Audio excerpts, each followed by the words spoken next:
Assalamualaikum warahmatullahi wabarakatuh. Halo Sobat Ngoko semuanya. Kembali lagi dengan Adi Sudali. Sekarang kita berkesempatan di tempat Pak Franky. Selamat makasih Pak atas waktunya. Mungkin kesibukan Bapak sudah meluangkan waktu. Nah, beliau ini mantan anggota BPKN periode 2009-2012 ya Pak ya? Iya betul. Nah, jadi perjalanan Pak Franky ini perjalanan yang sangat panjang di dunia pangan ya Pak. Ya. Nah, kebetulan kita lagi mau ngebahas tentang pangan nih sama Pak Franky. Apalagi kan hari-hari ini pangan tuh sangat dibutuhkan Pak. Apalagi tersentuh dengan perlindungan konsumen. Ya. Nah, apa aja mungkin Pak Franky bisa memaparkan apa sih itu pangan berkaitan sama perlindungan konsumen itu. Nah, silakan Bapak memaparkan semuanya. Oke, Terima kasih Pak Adi ya. Ya. Salam sehat dulu nih. Sambil ngobrol ya. Sama-sama Pak. Bapak sehat-sehat selalu Pak. Ya, saya kira seperti pertanyaan itu perlindungan konsumen dan pangan. Ya kan, mungkin kita bicara perlindungan konsumen terlebih dahulu. Perlindungan konsumen itu Undang-Undang Nomor 8 ya. Iya, kalau nggak salah tahun 2000. 99 Pak. Tahun 98 nomor 8 ya. Nah, sudah lebih dari 20 tahun. Benar. Dan kami itu tentunya dulu di Badan Perlindungan Konsumen itu sudah melihat ya kan perkembangan dan tantangan ke masa depan. Dan undang-undang itu masih perlu di amandemen. Ya kan, jadi ada hal-hal yang sangat penting. Tentunya apalagi hari ini sudah dunia digital. Jadi perlindungan konsumen di dunia digital itu minim sekali hari ini. Anda bisa lihat penipuan-penipuan terjadi, ya kan. Nah, namun di dalam undang-undang itu ada hal yang sangat penting. Karena di dalam undang-undang itu prinsip, ya kan, dia mengcover barang dan jasa. Barang dan atau jasa Pak? Barang dan atau jasa, ya kan. Nah, ini satu hal, ya kan. Barang bisa diganti dengan barang. Jasa bisa. Mau digantinya dengan apa? Taruhlah potong atau rambut saya. Salah. Ya kan? Jasa, jadi barang itu litigasi, kalau jasa itu mitigasi. Saya bukan ahli hukum. Nah, undang-undang kita tidak mengcover hal-hal itu. Itu satu sisi. Ya. Nah, jasa itu ada bermacam-macam. Sehingga ini sangat penting, ya kan, bahwa undang-undang perlindungan konsumen, ya kan, harusnya menjadi prioritas pemerintah. Menjadi prioritas rekan-rekan kita di DPR kalau mereka peduli terhadap konsumen, masyarakat, rakyat. Sampai hari ini, sejak tahun 2012 sampai hari ini, proposal dari Badan Perlindungan Konsumen Nasional tadi gubris soal isu perlindungan konsumen itu Pak. Ya. Sehingga perlindungan konsumen yang ada hari ini sangat-sangat minim sekali. Benar. Saya kira itu satu hal, ya kan. Nah, kalau kita bicara terhadap pangan, ada dua sisi. Ya kan, saya kira definisi ketahanan pangan masyarakat. ya kan, atau hampir semua tahu, ya kan, artinya selalu ada, ya, ada, ya kan. Kalau dilihat dari sudut produk pertanian, ya, artinya selalu ada, harga terjangkau, ya kan, aman, ya, dan bernutrisi. Ya, saya kira itu hal yang penting. Nah, perlindungannya di mana? Karena pangan, definisi pangan itu dari pertanian sampai jadi makanan luas. Mari kita lihat dari sudut pertanian. Apa saja sih perlindungan yang sangat penting di pertanian? Nomor satu, bibit itu dijamin. Siapa yang menjamin bibit?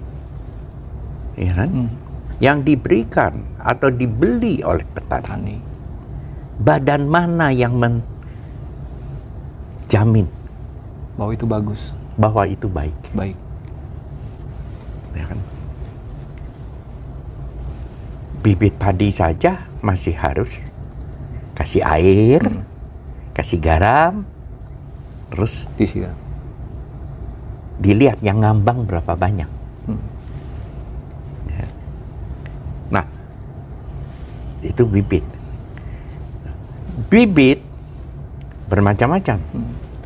Bisa bibit itu produktivitas per hektarnya berapa? Ya kan? Kalau tidak, petani hilang waktu. Waktu yang hilang karena 3 bulan umpamanya untuk hortikultura, padi, jagung 4 bulan mungkin, ya. Apakah itu bibit yang benar dan kualitasnya bagus? Kualitasnya baik. Baik. Bagus itu kalau hanya 3-4 bulan. Coba kalau itu adalah bibit buah. Bibit sawit. Siapa yang menjamin bahwa sawit itu, dia per hektar 6 ton. Nyatanya yang hari ini tahu-tahu 2-3. Iya. Dan itu nunggunya berapa tahun? 3-4 tahun. Jadi sudah hilang 4 tahun, aduh, produktivitasnya rendah. Rugi itu petani. Dia hilang waktu, umurnya hilang dia. 4 tahun itu, Pak. Iya, kesempatannya hilang. Emangnya mau dibuang tuh pohon? Tanah saya udah dipakai. Ya. Jadi harusnya ada perlindungan di sini. Kedua, kebenaran daripada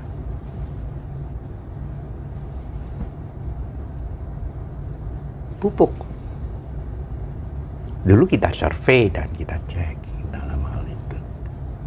Nah, aturan itu kan ada, ya, prasyarat labeling dan lain sebagainya. Siapa yang menjamin dan mengontrol itu? Ya kan, mungkin itu Kementerian Teknis sampai di mana di dalam hal itu. Kalau dia sudah keluar, tadi adalah petani, konsumennya. Spesifik, ya. Di dalam hal itu. Atau mereka di perkebunan, ya, bisa kopi, bisa kakao, bisa macam-macam. Di dalam hal itu. Nah, sekarang kita mulai, kalau sudah selesai dari pertaniannya, ya kan, ada produknya. Produknya harus aman, ya kan? Artinya aman. Aman dari apa? Racun. B3. Ya kan? Siklusnya. Ya kan? Karena waktu bertani juga obat-obat anti hamanya dan lain sebagainya kena itu. Bisa. Bisa. Nah, ada tingkat kadar. Ya kan? Nah, artinya kalau dia sudah panen mungkin juga harus dibersihkan. Ya kan? Nah, bersih. Ya kan? Ada 2 nih panen. Ya kan? Artinya dia fresh. Ya kan? Dari pertaniannya. Nah, ada yang menjual fresh. Ya kan? Umpamanya sayur mayur, langsung buah.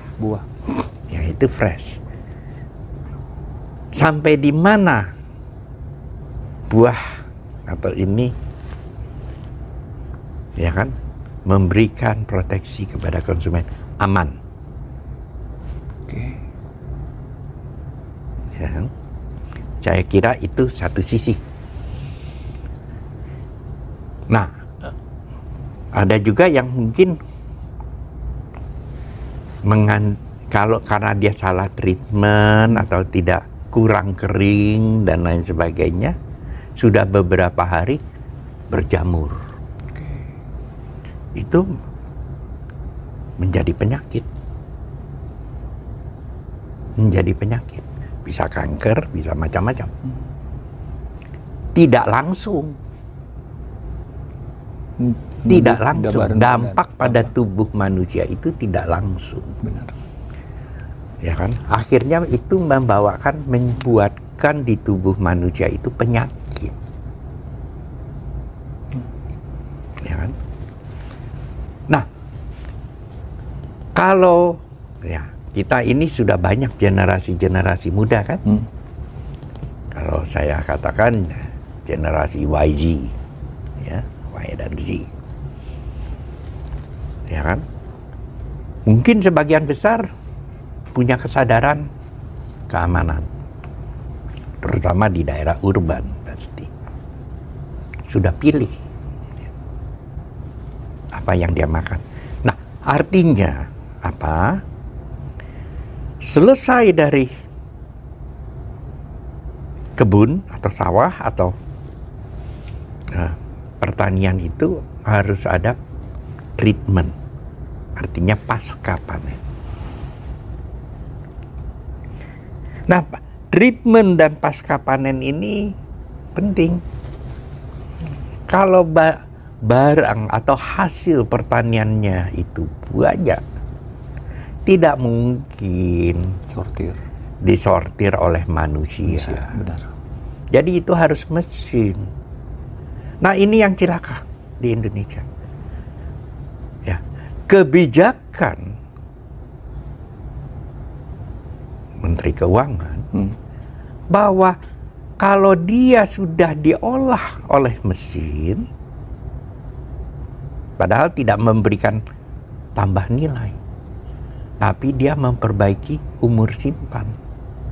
Misal seperti apa tuh Pak, misalnya? Saya kasih tahu, lihat aja, ya kan? Mungkin dia dikeringkan. Oke, dipercepat. Ya kan, dikeringkan sehingga dia bisa simpan. Jadi dia memperpanjang umur simpan. Ya kan? Kenapa? Dia menurunkan kadar air supaya pada tingkat tertentu tidak berjamur. Oke. Begitu dia diolah oleh mesin, PPN. Siapa yang peduli? Padahal dia tidak memberikan pertambahan nilai. Dia memberikan pertambahan umur simpan. Oke. Ya kan? Jadi kenapa ada atau didinginkan, freezer. Iya, istilahnya seperti itu. Ya kan? Sama aja, telur kan harus dibersihkan. Kalau enggak, ya kan? Ya kotoran ayam itu nempel. Itu bakteri masuk dia ke dalam. Ya kan? Nah, ngebersihin telur itu suruh satu-satu. Manual. Ya kagak jadi. Ya kan? Akhirnya masukin aja tuh di peti. Nah, kirim jual. Nah, hal-hal itu tidak menjadi perhatian. Tidak melindungi konsumen. Kita masuk sisi ketahanan pangan tidak cukup sampai di sana. Ya kan? Ketahanan pangan itu bisa masuk nggak di mulut manusia ini? Manusia, binatang aja dia pilih makanannya. Yang bagus. Apalagi manusia. Benar. Ya, jadi sama semuanya itu, ya kan?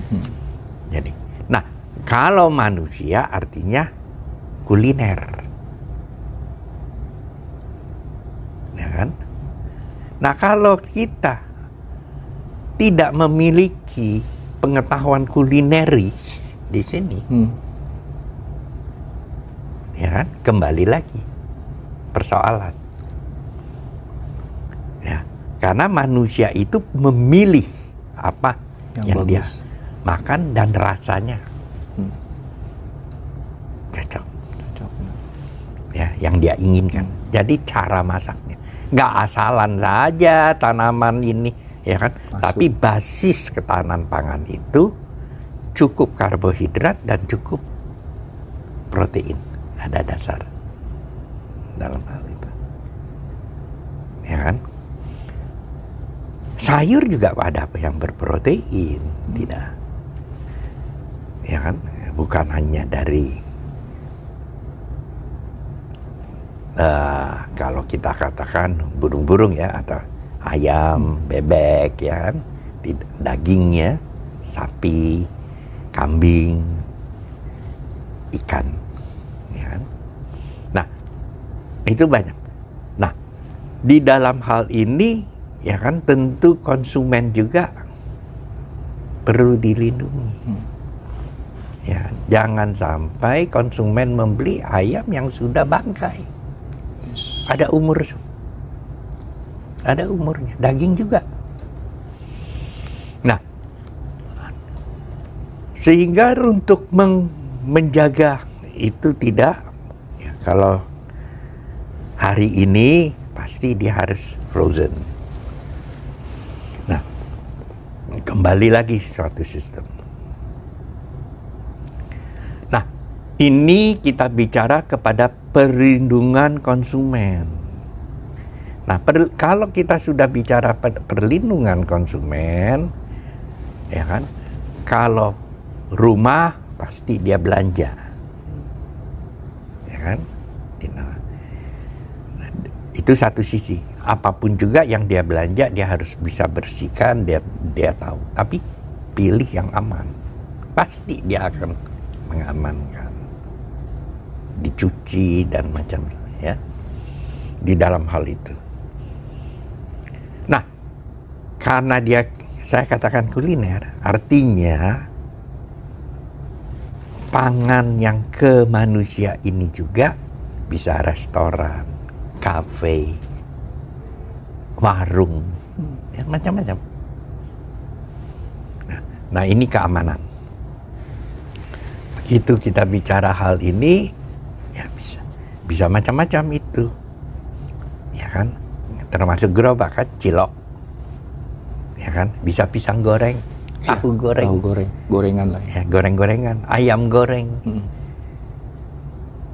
ya kan? Bisa juga kue-kue basah dan lain sebagainya. Nah, kalau itu UKM, maka itu harus aman juga. Ya. Nah, kalau menyangkut keamanan hal ini, karena dia UKM, tentu harus ada edukasi pengetahuan. Kalau dia restoran, restorannya harus bisa menjamin keamanan. Ya kan? Itu satu sisi. Lebih modern lagi, mulai kita lari kepada industri. Dulu panjang lagi, Pak, ya. Nah, ya. Nah, begitu sampai level industri, ada Badan POM. Oke. Ada badan sendiri. Sudah ada lembaganya. Sehingga lembaganya menata dan mengatur hal ini. Ya, saya kira itu satu sisi, ya kan, untuk keamanan pangan tentunya khususnya kalau dia adalah produk-produk industri, baik minuman, makanan, ada Badan POM. Ya kan? Nah, kalau dia adalah bahan bakunya, ya kan, karena menjadi bahan baku. Kalau dia keluar dari industri sebagai bahan baku, ada standarnya. Juga ada Badan POM. Namanya terigu, minyak goreng, SNI-nya ya sendiri. Kan? Ada SNI-nya, gula, benar. ya kan, garam, ya kan, entahlah garam ini yang terlindungi tidak konsumen. Ya, garam yang polusi itu dari Gresik itu kita nggak tahu, dan berpasir pula, ya kan, itu garam bata yang kita bicara. Nah, tentunya konsumen makin hari makin juga sadar, ya, memilih hal ini. Saya kira itu kalau dibicarakan perlindungan yang sangat penting kepada konsumen. Ini barang, belum jasa, Pak ya? Belum lagi jasa. Jasa keuangan, jasa delivery, apalagi sekarang online ya, Pak? Apalagi online. Ya kan? Nah, kalau jasa kita bicara mitigasi. Ya kan? Bisa dalam bentuk macam-macam. Ya kan? Nah, tapi undang-undang tidak mengcover hal itu. Nah, ini yang sangat penting. Ini sangat penting sekali kalau kita bicara ke sana. Saya kira itu. Oke, Pak Adi. Panjang, Pak. Ya, itu baru sekelumit ya, Pak ya. Iya. Baru nanti kita masuk ke inti persoalannya nih. Iya. Kan banyak nih persoalan-persoalan yang dihadapi tentang ketahanan pangan. Ya, dari bibit katanya sampai makanan olahan udah selesai pasca panen segala macem. Nanti gimana solusinya dari Pak Franky bisa mungkin Sobat Ngoko yang bisa habis ngelihat ini, jadi paham nih. Ternyata panjang itu ketahanan sama keamanan pangan itu masih satu ini ya, Pak ya, komponen ya, Pak ya. Iya. Jadi nggak bisa dipisahkan. Ya, tadi kita sudah ngebahas soal ketahanan pangan secara general ya, Pak, secara umum. Dan perlindungan. Dan perlindungan konsumennya itu. Nah, kita banyak nih, Pak, permasalahan-permasalahan yang ada di ketahanan pangan, keamanan pangan, khususnya di bidang perlindungan konsumen. Nah, itu apa aja sih, Pak, rata-rata permasalahan yang ada khususnya di Indonesia nih, Pak ya, tentang perlindungan konsumen ini? Silakan, Pak. Ya, oke, baiklah. Kita bicara nomor satu. Ya, tentu kalau kita bicara ketahanan pangan, kita bicara neraca pangan. Kalau kita sudah bicara neraca pangan, tentunya ada pangan sesuai dengan keputusan pemerintah yang menjadi perhatian, yang diistilahkan berdampak pada inflasi. Bahasanya itu hari ini. Salah satu pasti beras. Ya kan? Sampai hari ini kan neraca berasnya nggak jelas, ya kan? Begitu bicara neraca beras, kok bicaranya stok beras yang ada di pasar sama yang disimpan oleh konsumen.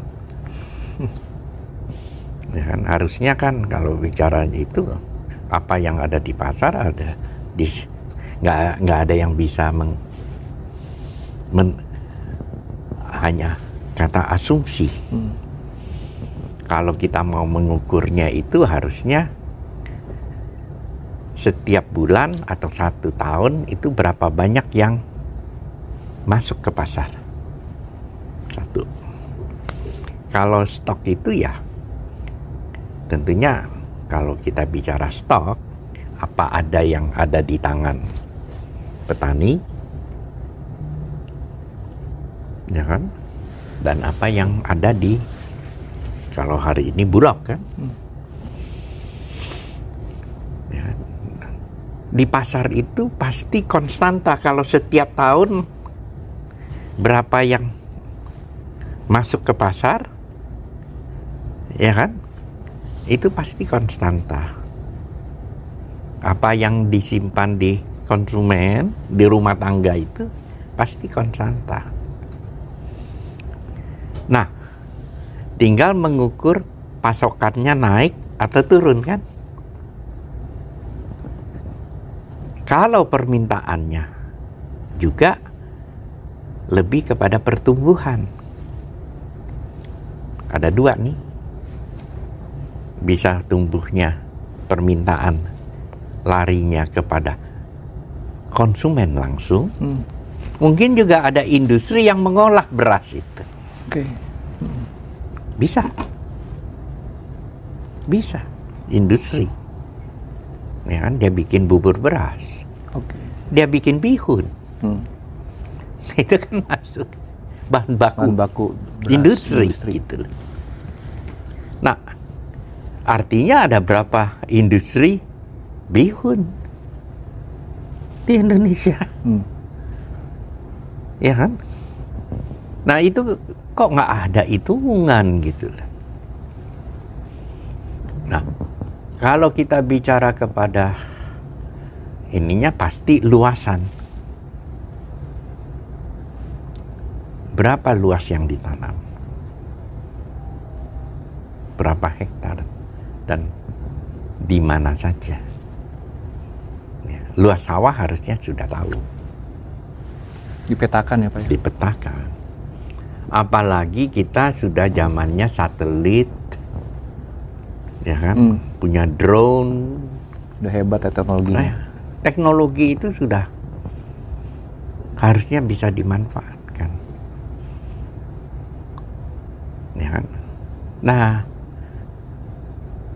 nggak bisa kita kalau kita bicara beras ini hari ini. Kok naik harga. Kalau naik itu pasti pasokannya berkurang. Nah, harusnya data itu sudah mulai kita miliki, ya kan? Saya sendiri di industri dan ketua asosiasi terigu. Artinya gandum yang diimpor berapa banyak, ada berapa banyak industri, ya kan? Dan setiap bulan berapa banyak masuk di pasar. Setiap tahun berapa banyak masuk di pasar. Data itu kita analisa, ya kan? Seperti tahun 2022 kemarin, karena harga memang gandum, karena impor ya. Benar. Naik akibat gagal panen tahun 2020 di Amerika dan Kanada, dan tahun 2021 terus ada perang lagi Ukraina, ada sanksi ekonomi pula, ya kan, oleh NATO, ya kan, mengakibatkan internasional itu naik harga gandum, tambah COVID lagi, ya, pengapalan, ya.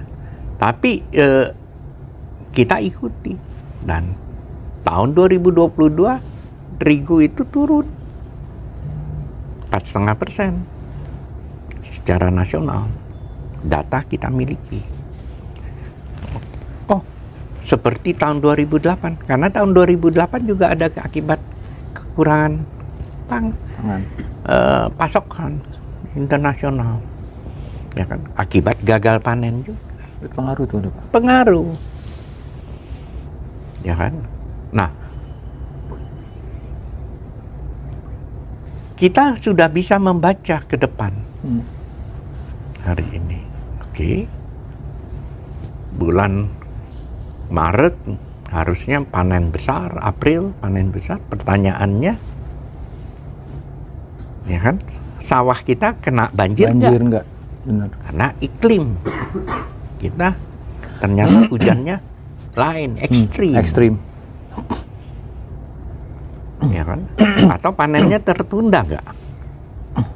Ya kan? Nah, otomatis kan kalau dia kurang itu harus impor. Realita.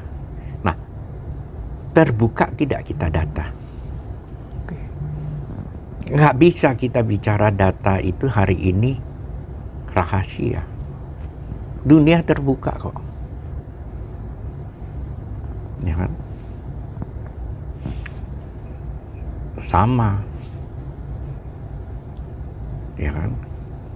Gula. Ya kan? Salah satu juga produk yang menjadi indikator. Kita akan panen bulan April, Mei. Nanti, Pak. Nanti. Panen besar. Ya kan? Karena gula itu 6 bulanan. Oh, 6 bulan. Ya, jadi nanti 6 bulan dia panen, produksi, sudah itu disimpan itu stok. 6 bulan dia nggak produksi. Karena jangka waktu 6 bulan itu. Ya kan? Nah, sekarang ini menjelang akhir kan? Cukup nggak itu gula? Karena dia ada untuk industri, ada pasar. Nah, ternyata ada kebijakan yang industri itu impor. Ya kan? Yang dalam negeri itu untuk dalam negeri. Ya kan? Nah, tentu ini semuanya menjadi data kita untuk melihat apakah bulan April sudah mulai, berapa besar yang bisa dipanen. Di luar negeri kita punya data. Di Amerika berapa luas yang ditanam, kondisinya bagaimana, waktu panennya sudah tahu panennya bagus atau tidak, ya. Dan kita ikuti di dalam hal itu. Di sini di dalam negeri kita nggak bisa tahu, ya kan? Nah, apakah gula itu sama? Apakah beras ini akan panen atau tertunda? Karena cuaca ekstrim. Karena cuaca. Karena kita mendengar banyak. Ya kan, di Indramayu itu apakah sudah salah satu sentra padi? Apakah sudah tanam atau masih nunggu? Masih nunggu, ya kan? Benar. Air surut, ya kan? Itu hal-hal yang penting, ya kan? Jagung juga sama, ya kan? Nah, produk jagung tentunya kita lihat kemarin dalam negeri, ya kan, neraca minyak goreng kita alami, ya kan? Kan lucu, surplus, produksi dalam negeri surplus. Kok seolah-olah, ya kan, harga meningkat. Tapi harga meningkat karena harga CPO naik kan pada saat itu internasional, ya kan? Nah, otomatis. Tapi kan dalam negeri ini ingin menjadi sebagai balancing. Nah, itu tentunya kecakapan data, ya kan? Ayam, pangan, telur, ya kan? Permintaan pasar itu kita harus perkirakan apa yang menyebabkan harga naik. Umpamanya, wah, tahu-tahu ayam naik. Apa ya? Telur naik. Oh, ini pedagang. Nggak taunya COVID selesai, restoran buka, hotel buka, semuanya minta. Kaget ya? Kaget kan? Benar. pada waktu dulu awal COVID ditutup, ini semua ditutup, semuanya peternak, ya kan, susah. petani, semuanya kan nangis, ya kan? Tahan kan? Ya, karena turun. Ya udah dibuang aja kan, ujung-ujungnya. Saya kira itu satu sisi yang menjadi terhadap ketahanan pangan ini yang kita lihat masalah, sehingga neraca sangat penting. Nah ini baru, ya kan, 3 bulan, 4 bulan, 5 bulan Bapanas, ya Pak Arief di sana. Ya kan? Nah neraca ini, neraca garam, neraca ini, tapi harus bisa dan hari ini sudah digital, ya kan, data harus kita miliki. Sama kalau saya selaku ketua asosiasi pabrikan tepung terigu, kami punya data 20 tahun. Oh. Konsisten ya Pak? Ya. Dan kami bisa menganalisa. Kami tahu Indonesia import dari mana aja. Dan Indonesia ini semua sebetulnya punya data. Hanya mungkin kementeriannya masing-masing. Ya kan? Nah, sehingga data satu sama lain tidak klop disamakan gitu loh. Tapi tetap kita punya data nasional, kita pegangannya kan BPS. Ya kan? Ya kan? Nah, BPS-nya bisa updated nggak? Atau 2 bulan tertinggal gitu loh. Kalau 2 bulan tertinggal ya bagaimana bisa lebih maju? Ya kan? Kita mau bulan ini 5 hari atau 3 hari. Kalau bisa langsung online-nya itu sudah kelihatan ya Pak, updated gitu loh. Ya kan? Kalau enggak kita ya kerjanya apa? Ya kan? Dalam data. Jangan kita tipu-tipu data. Kalau datanya tidak benar, maka kebijakan itu bisa mengambil keputusan yang salah. Dan itu fatal.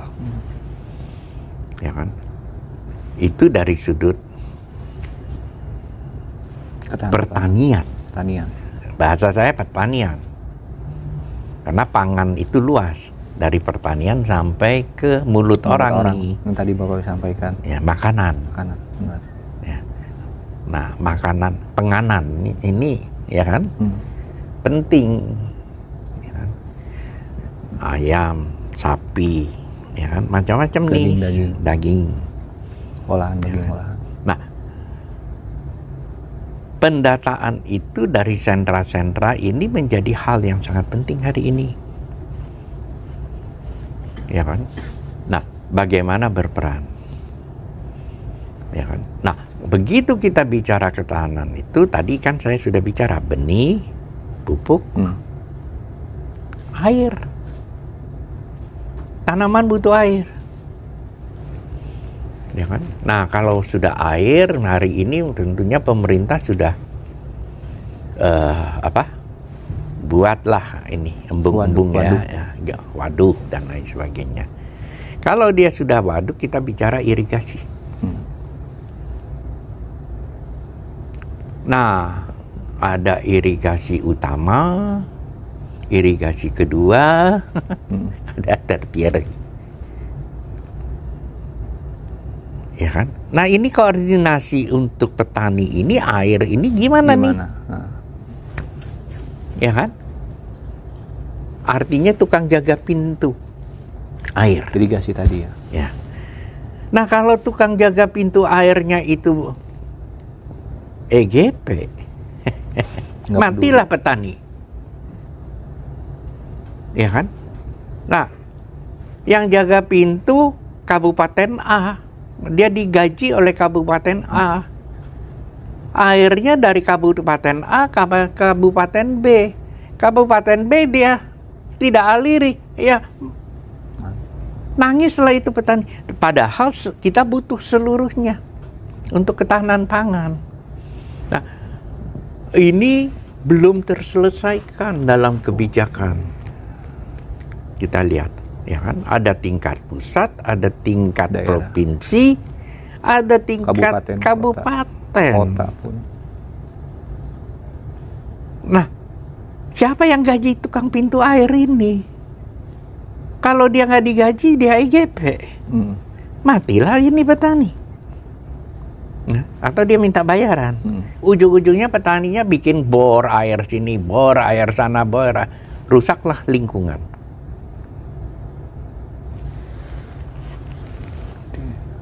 Ya kan? Jadi kita punya tantangan kalau kita mau memiliki, ya kan,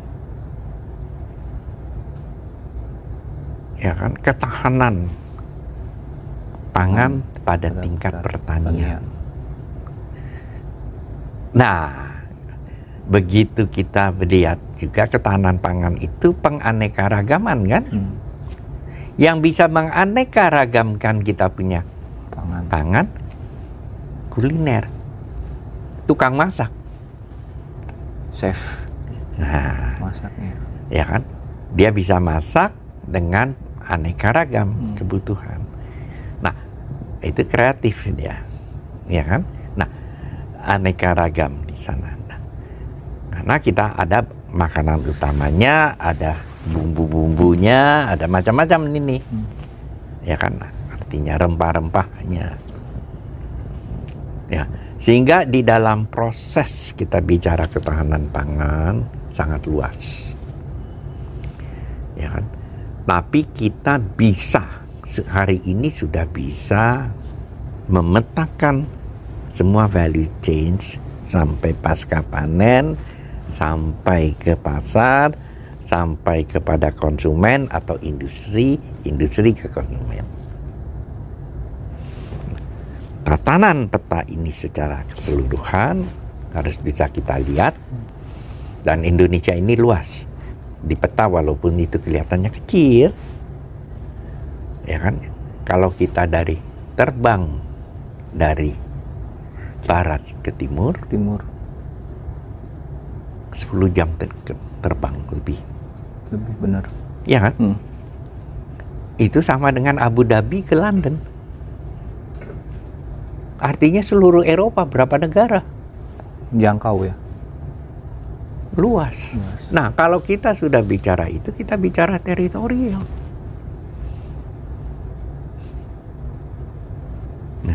Nah, pertanian itu ada di mana? Tingkat desa. Nah, kalau desanya nggak bisa maju, kasihan taninya juga, kasihan imbasnya. Semua di sana, ya, mengapa petani kita tidak bisa berdaulat? Ya, dia nggak bisa pasca panen, tidak mengerti, karena produk pertanian itu perishable,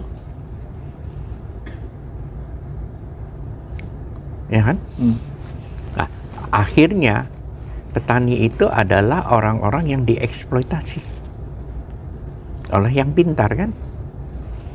Nah, inilah hal-hal yang penting untuk menjadi perhatian, ya kan? Petani,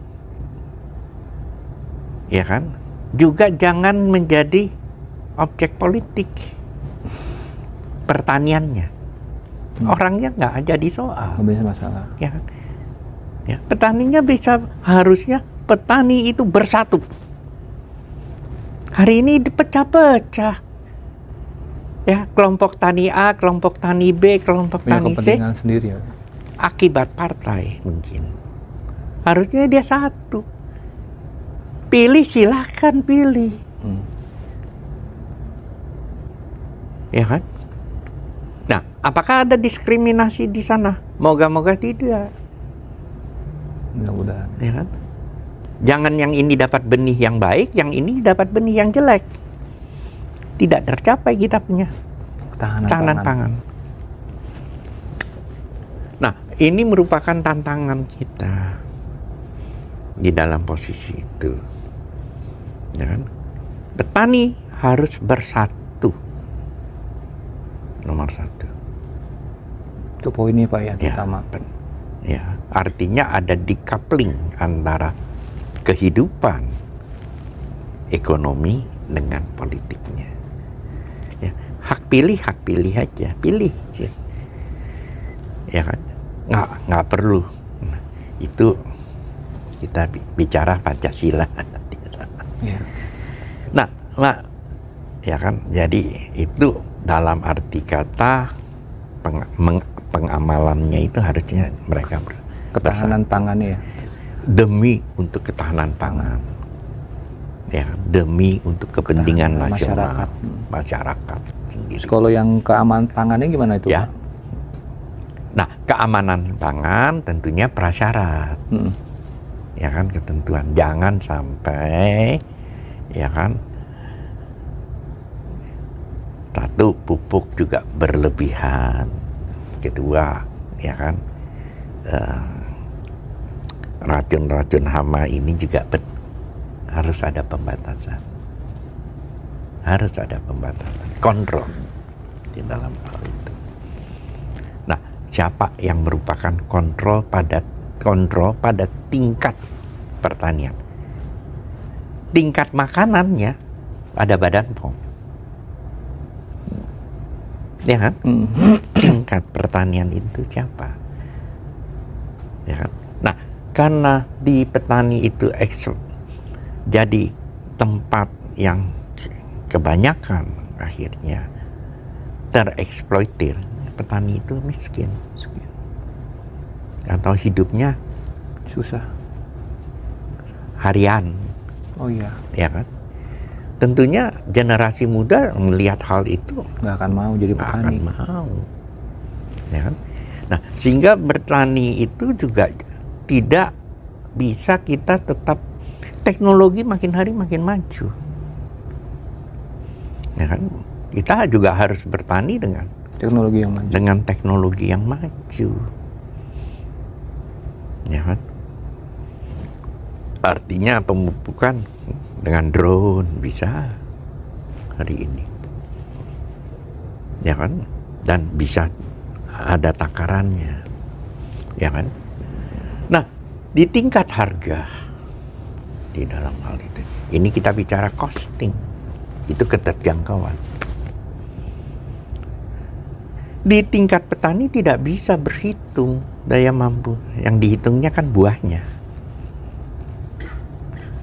Daun batangnya ya nggak ada nilai dia.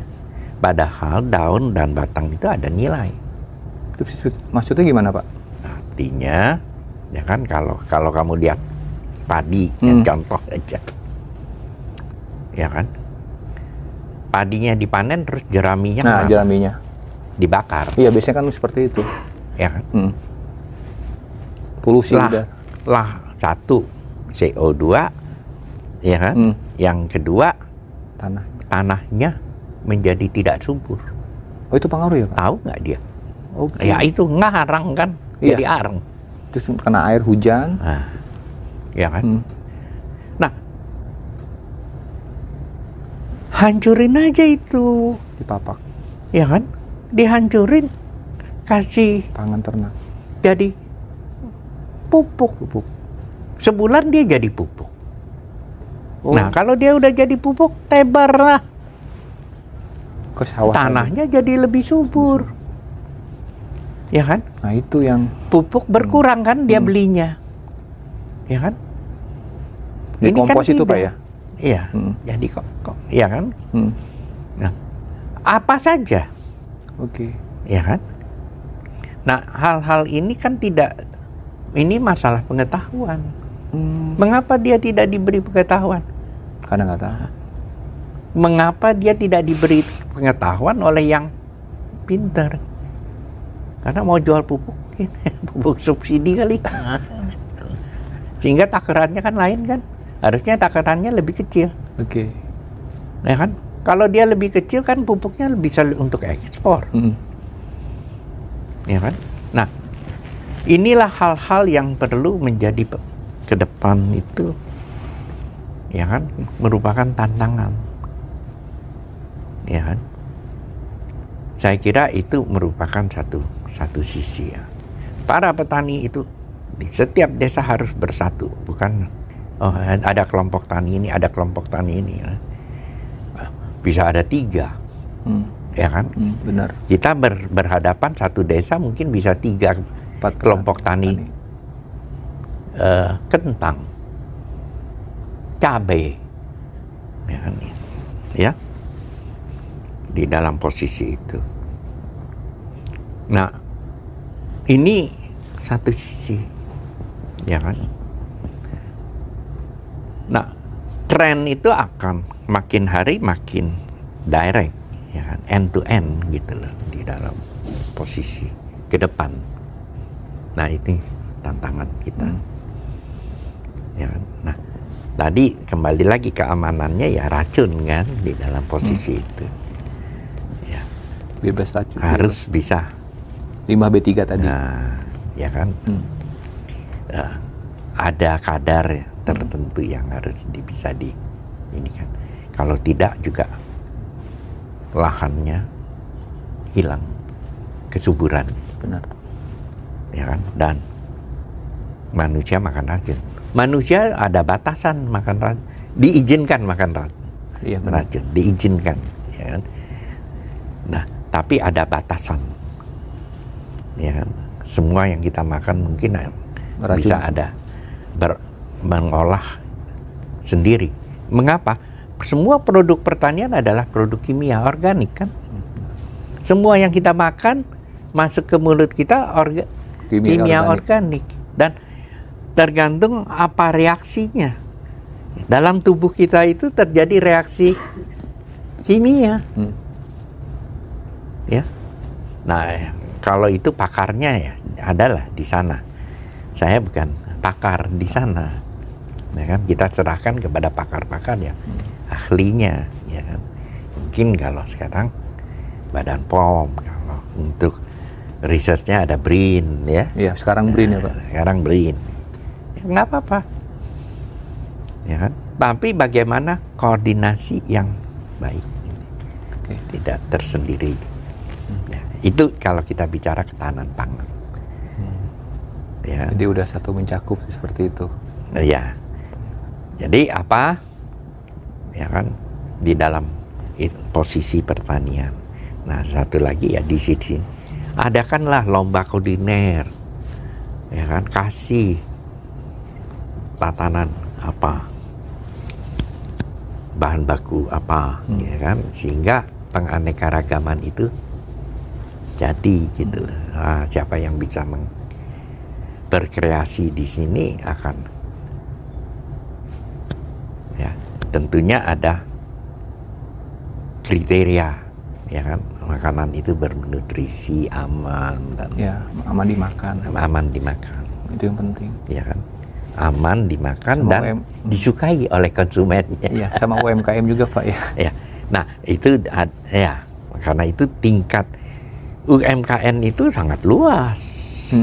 Sangat luas, banyak di Indonesia. Iya. Ya kan, kalau kita punya desa 85.000, 84.000,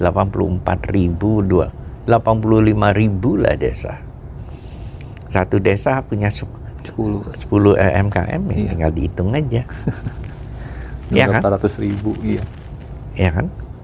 800.000 di desa itu. Ya, bisa bermacam-macam kan?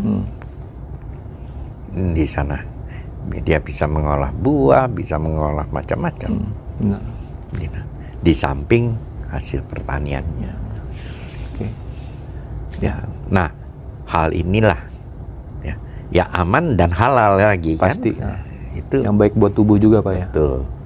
Jadi karena halal itu tidak hanya yang dianggap haram, semua haram, kalau dia tidak bersih juga haram. Benar. Ya kan? Jadi kebersihan. Cara pengolahannya Pak. Cara pengolahannya. Iya. Ya kan? Saya kira itu tantangan. Iya. Nah, pengetahuan ini dengan dunia digital bisa terus inovasi-inovasinya. Ya persis. Demikian juga pengetahuan, ya, untuk para petani, ya kan. Nah, ini menjadi tantangan untuk petani muda yang mau berinovasi. Saya kira itu. Wah, seru banget. Demi ketahanan pangan. Demi ketahanan pangan, keamanan pangan, di sudut pandang perlindungan konsumen. Ya, itu yang penting ya Pak. Betul. Jadi masyarakat juga terjamin ya Pak. Iya. Keamanannya, ketahanan pangannya juga, pemerintah juga persis, akhirnya. Betul. Masyarakat juga akhirnya terbawa kesejahtera semuanya. Ya. Ya, nanti kita ngobrol lagi Sobat Ngoko. Nah, setelah tadi kan permasalahan yang sudah Pak Franky paparkan. Nah, nanti solusinya gimana nih Pak ke depannya? Biar khusus Indonesia nih, biar pedulilah terhadap perlindungan konsumen. Jangan sampai pesimis atau pasif gitu loh Pak. Ya. Ya, itu aja Pak Franky. Nanti kita kembali lagi Sobat Ngoko. Ya, oke.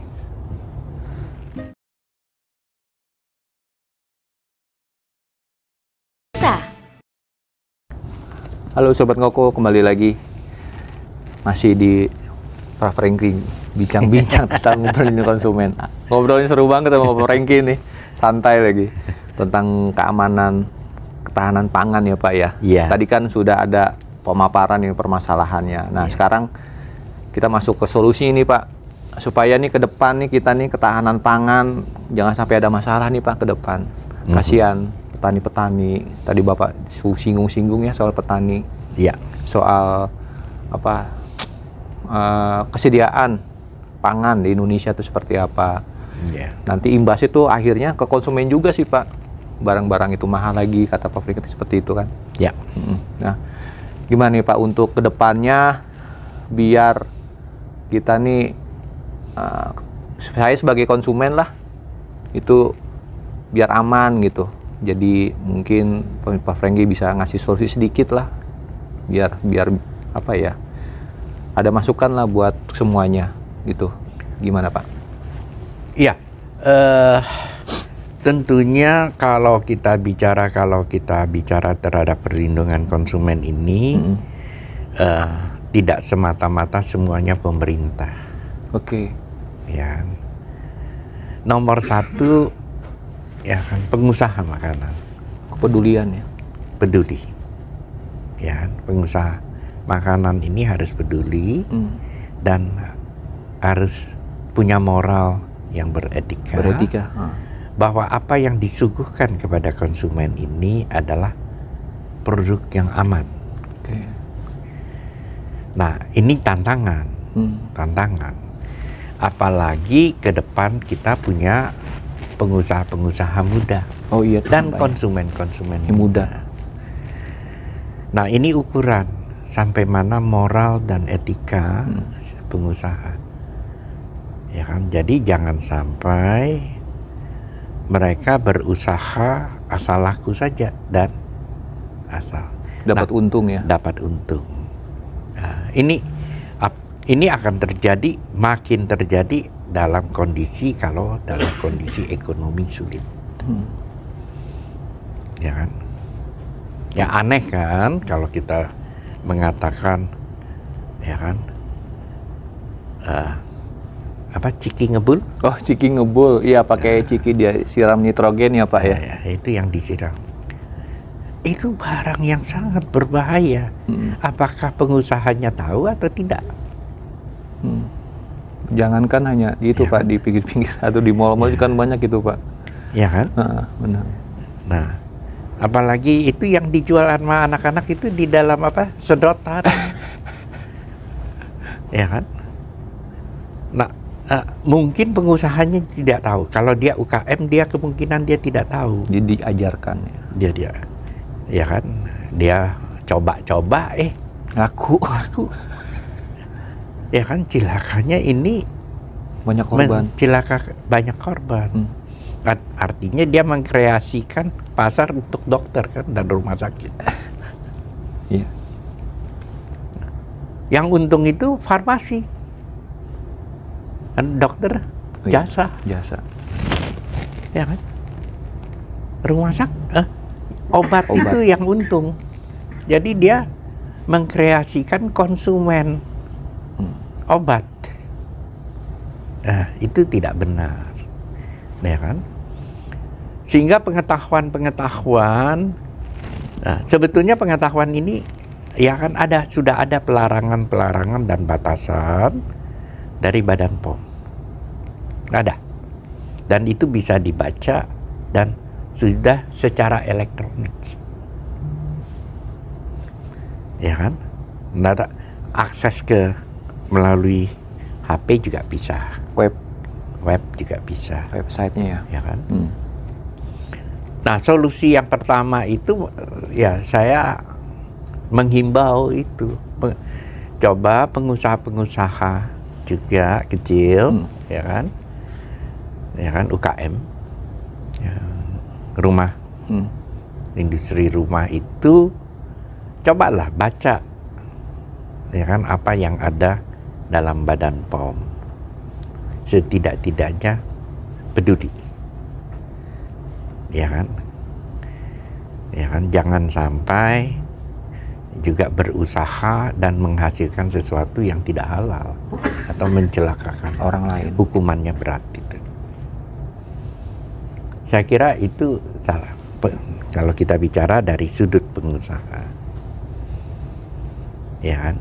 Nah, kalau kita bicara tentunya dari sudut kontrol, tentu peranan dari kontrol, ya kan. Peranan dinas kesehatan, pihak yang terkait ya Pak. Ya, yang terkait terhadap keamanan ini, ya kan, bagaimana mengontrolnya, ya kan. Jangan hanya mengontrol yang ada di supermarket. Sekali-sekali lihat juga di belanja itu. Pasar tradisional ya. Ya kan? Nomor 1 itu. Nomor 2, ya kan? Konsumen juga bisa menjadi controller. Kalau konsumen itu merasa berdampak, ya kan? Silahkan laporkan. Ada 2 kan? Dia boleh lapor YLKI, ya kan? Atau bisa juga ke Badan POM, harusnya BPSK dibuka sendiri ya? BPSK itu kan Badan Penyelesaian Sengketa Konsumen, itu tersendiri dia, kalau itu. Tapi ini kan hal-hal, ya kan, yang dialami melalui UKM, ya kan, semuanya kan ada PRT-nya juga, ya kan. Jadi ini hal-hal yang perlu menjadi. Nah, konsumen sendiri bisa jadi controller, ya kan, kalau diragukan, ya kan. Nah, sehingga dinas kesehatannya itu agak reaktif, harus reaktif. Nah, memang masalahnya mungkin saya bisa juga, mungkin dinas kesehatannya, waduh nggak ada budget, saya harus pergi ngelihat itu, ya kan. Tapi kalau peduli terhadap perlindungan konsumen, ya apapun juga saya peduli. Ya, saya tidak mau generasi anak-anak saya, anak bangsa ini begini, ya kan. Nah, ada 2. Belum tentu si pengusahanya ngerti dan tahu. Tapi kalau kayak Ciki ngebul itu, ya kan, nah, itu level tingkat yang lebih tinggi itu, tinggi sebetulnya. BP POM ya kan. Jadi itu harusnya bisa.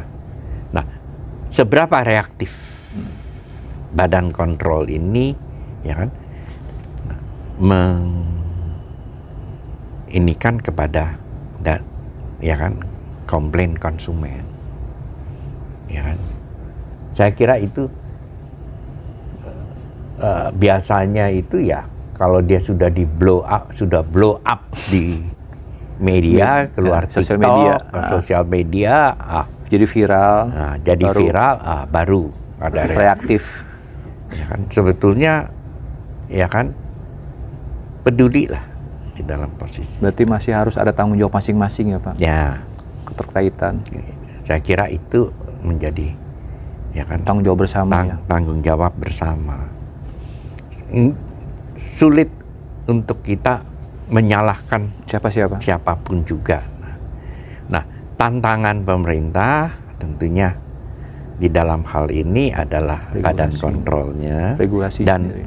Kebijakannya, ya kan, regulasinya jangan juga matikan pengusahanya. Iya benar. Ya kan, jadi dia harus bisa mendefinisikan hal itu.